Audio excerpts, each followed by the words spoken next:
Sir अपने नाम से। राष्ट्रीय प्रवक्ता राष्ट्रीय परशुराम परिषद, प्रदेश अध्यक्ष राष्ट्रीय परशुराम परिषद। आज मैं अपने आए हुए सारे माननीय पत्रकारों का अभिनंदन करता हूं, जिन्होंने संवेदनशील और गंभीरतापूर्वक जो एक हमारा बहुत बड़ा मुद्दा है माता वैष्णो देवी श्राइन बोर्ड का, उस पर आके उस मुद्दे पे शामिल हुए।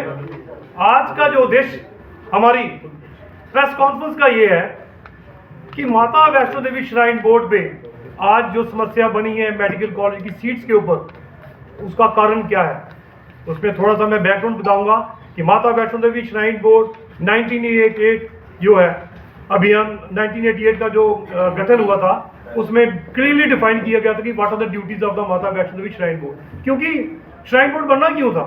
क्योंकि वहां पे बेव्यवस्था थी, उस व्यवस्था को ठीक करने के लिए श्राइन बोर्ड बना था। और श्राइन बोर्ड का कार्य था कि माता वैष्णो देवी की जो यात्रा है कोल कंडोली से लेकर मां भगवती के स्थान तक सुचारू रूप से की जाए, यात्रियों का बंदोबस्त किया जाए, इंफ्रास्ट्रक्चर डेवलप किया जाए, फ्री ऑफ कॉस्ट हॉस्पिटल दिया जाए, नॉन प्रॉफिट मेकिंग कार्य किए जाए।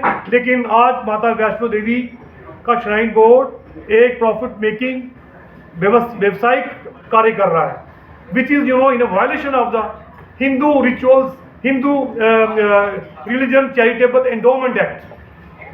एंडोमेंट एक्ट जो है हमारा जो जम्मू एंड कश्मीर का बना है, मैं आपको मीडिया के माध्यम से बताना चाहता हूँ, that is only A J&K charitable act. Hindu शब्द है ही नहीं उसमें। हिंदू शब्द जब तक इंक्लूड नहीं करवाएंगे तो हिंदू की व्यवस्था में जो सनातन धर्म की व्यवस्था से कार्य होना है वो तो होंगे नहीं, उसको उल्लंघन तो हो रहा है।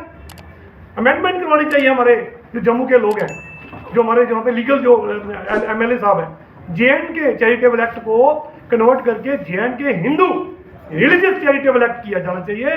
और माता वैष्णो देवी के सारे फंड्स जो सनातन के श्रद्धालुओं के पैसा है, गवर्नमेंट का फंड्स नहीं है, सनातन धर्म के लिए किया जाना चाहिए। ये बात ऑनरेबल हाई कोर्ट मद्रास ने मदुराई बेंच ने की है। तो वहाँ पे वो बनाना चाह रहे थे एक बैंक्वेट हॉल, वहाँ की तमिलनाडु गवर्नमेंट ने 5 बैंक्वेट हॉल का प्रपोजल रखा था, वो टेम्पल्स के पैसे थे। ऑनरेबल हाई कोर्ट ने मदुराई बेंच ने उसको रिजेक्ट किया, वो सुप्रीम कोर्ट में गए, उच्च न्यायालय ने उसको रिजेक्ट किया। Similar action has been done by the honourable high court of Himachal. Supreme court तक इसको बर्दाश्त नहीं कर रही है कि गवर्नमेंट का पैसा, सनातन का पैसा, मंदिर का पैसा पूरा का पूरा सनातन व्यवस्था के लिए होना चाहिए, ना कि व्यवसाय के लिए, ना कि उसके लिए कोई कमर्शलाइजेशन होनी चाहिए, उसका कोई बिजनेस बनाना चाहिए। और श्राइन बोर्ड जो है प्राइवेट लिमिटेड कंपनी नहीं बनानी चाहिए।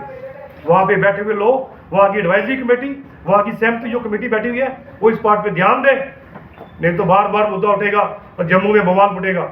हम चाहते हैं कि जम्मू के शांतिप्रिय लोग इस काम को अच्छी तरह जानते हैं। और कल को वो प्रोटेस्ट भी हुआ है, संघर्ष समिति ने भी प्रोटेस्ट किया है, हमारी राष्ट्रीय परशुराम परिषद पर पूरे जोर से संघर्ष समिति के साथ है और हम ये कार्य करेंगे। और हम अनुरोध करते हैं कि मेडिकल कॉलेज की सीट्स का जो है समस्या ऑनरेबल LG साहब खत्म करें।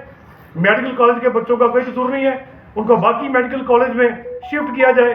12 मेडिकल कॉलेज हमारे पास, और आज का बैच खत्म करके और जो medical college institute of excellence खोला गया है उसको बंद करके उसके बजाय संस्कृत इंस्टीट्यूट ऑफ एक्सीलेंस खोला जाए।